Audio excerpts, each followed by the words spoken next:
আছি দুবলহাটি রাজবাড়ি। এটি বাংলাদেশের নওগাঁ জেলার একটি ঐতিহাসিক জমিদার বাড়ি।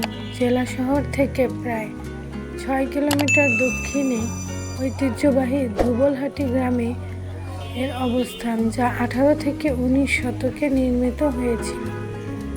এটি ছিল তৎকালীন রাজশাহী বিভাগের প্রভাবশালী জমিদারদের একটি আবাসস্থল।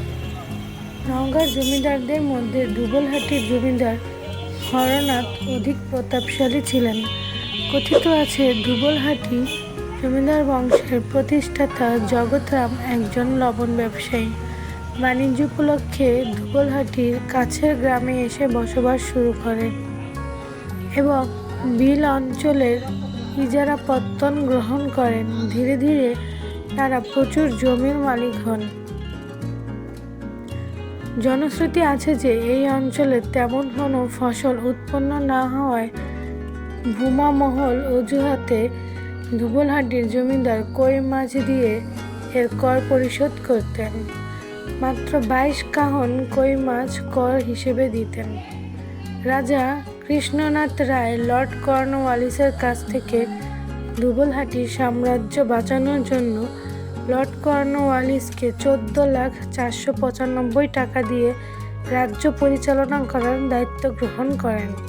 প্রায় 200 বছরের প্রাচীন স্থাপনা এবং তৎকালীন জমিদার রাজা হরনাথ রায় চৌধুরী সময়ে এই বাড়িটির ব্যাপক উন্নতি সাধন হয়। দুবলহাটির জমিদারি ছিল সিলেট, দিনাজপুর, পাবনা, বগুড়া, রংপুর ও ভারতের কিছু অংশ। রাজপ্রাসাদের সামনে রোমান স্টাইলে বড় বড় পিলারগুলো রাজাদের রুচির পরিচয় বহন করে। এছাড়াও দুবলহাটির রাজপ্রাসাদের 350 ঘর ছিল। তার ছিল 7টি আঙিনা। প্রাসাদের ভিতর কোনোটি 3 তলা, আবার কোনোটি ছিল 4 তলা ভবন। একটি গোল্ডেন সিলভার ও একটি আইভরির তৈরি সিংহাসনও ছিল। ব্রিটিশরা সিংহাসন দুটি নিয়ে যায়। দুবলহাটির রাজারা সামাজিক ও অর্থনৈতিকভাবে অত্যন্ত শক্তিশালী ছিলেন এবং স্থানীয় উন্নয়ন, শিক্ষা ও সংস্কৃতির প্রসারে গুরুত্বপূর্ণ ভূমিকা পালন করেছেন। রাজবাড়িটি মূলত ইউরোপীয় স্থাপত্য রীতিতে নির্মিত, যার মধ্যে রয়েছে উঁচু প্রাচীর, বিশাল প্রাসাদ ভবন, গম্বুজ, সিংহদ্বার, পুকুর, গোপন সুড়ঙ্গ এবং মন্দির। একসময় এটি ছিল বহু কামরা বিশিষ্ট একটি রাজপ্রাসাদ, যেখানে রাজা ও তার পরিবার বসবাস করতেন এবং রাজকীয় কার্যক্রম পরিচালিত হতো।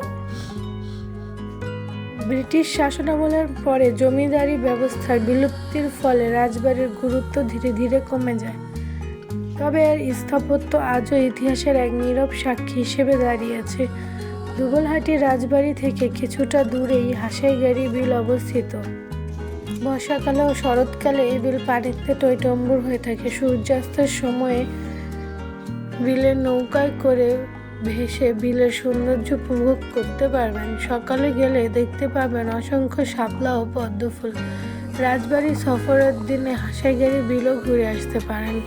দুবলহাটির রাজা হরনাথ প্রজাদের বিরুদ্ধে কতগুলো নির্যাতনমূলক ও অপমানকর আদেশ জারি করেন, তাতে প্রজারা ক্ষুব্ধ হন। এই প্রজা বিদ্রোহে নেতৃত্ব দেন কৃষক নেতা আস্তান মোল্লা। তার বাড়ি হাসাইগাড়ি গ্রামে।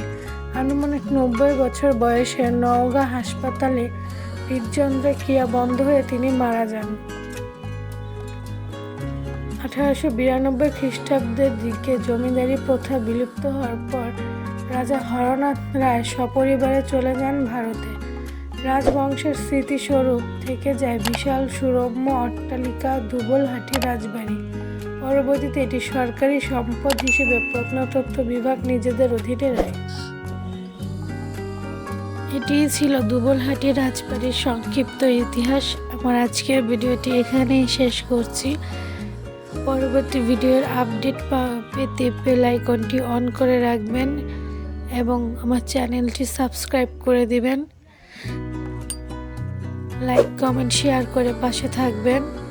আর যারা ভিডিওটি আমার ফেসবুক পেজ থেকে দেখছেন, অবশ্যই পেজটি ফলো করে দিবেন। আল্লাহ হাফেজ।